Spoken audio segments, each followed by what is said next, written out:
ہر قسم کے روحانی جسمانی مسائل اور وظائف کے لیے پیر اقبال قریشی چینل کو سبسکرائب کریں۔ بابرکت مہینے کی برکت سے ایک خاص عمل بتا رہا ہوں رزق کے لیے، چونکہ ہر بندہ یہ چاہتا ہے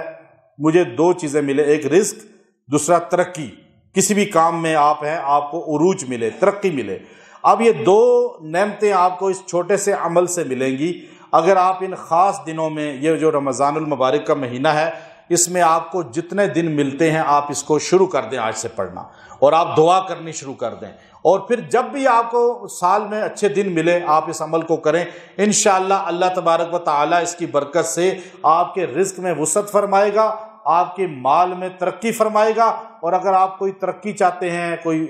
جو ہے اپنے عہدے میں، تو آپ کو اللہ تعالیٰ اس میں ہی برکت اور ترقی عطا فرمائے گا۔ آپ دن یا رات کسی بھی لمحے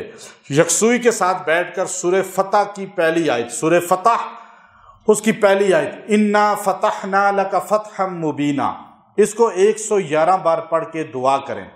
اور جس مقصد کے لیے دعا کریں گے، جس میں ترقی چاہتے ہیں، جس کام کو کھولنا چاہتے ہیں، جو بند ہے کام، کوئی بھی کام رکا ہوا ہے، کوئی بھی معاملہ، چاہے وہ دنیا کے کسی بھی شعبے سے تعلق رکھتا ہے، آپ اس کو پڑھ کے دعا کر لیں۔ دنوں کا کوئی قید نہیں ہے، جتنے دن آپ پڑھیں گے آپ کو انشاءاللہ فیض زیادہ ملے گا، جتنا کثرت سے پڑھیں گے اتنا آپ کو فیض زیادہ ملے گا۔ اللہ نے اپنے نبی صلی اللہ علیہ وسلم کو پہلے ہی تسلی دیتے ہوئے یہ جملہ بولا، میرے نبی آپ مکہ فتح کرنا چاہتے ہیں، آپ ایران اور روم پر اسلامی پرچم لہروانا چاہتے ہیں، انہیں اسلام کے اندر لانا چاہتے ہیں، دنیا کی دو بڑی طاقتیں، سپر طاقتیں، وہ بھی فتح ہوں گی اور آپ کا مکہ بھی فتح ہوگا۔ اس وقت شکست سامنے تھی حدیبیہ میں، اور سامنے حالات ایسے تھے کہ آپ اور صحابہ یہ محسوس کر رہے تھے کہ ہم جو شکیں سائن کر رہے ہیں یہ ہمارے خلاف جا رہی ہیں، اور ہمیں عمرے سے روک دیا، ہمیں مکہ نہیں جانے دیا، لیکن اللہ نے فرمایا اِنَّا فَتَحْنَا لَكَ فَتْحًا مُبِينًا،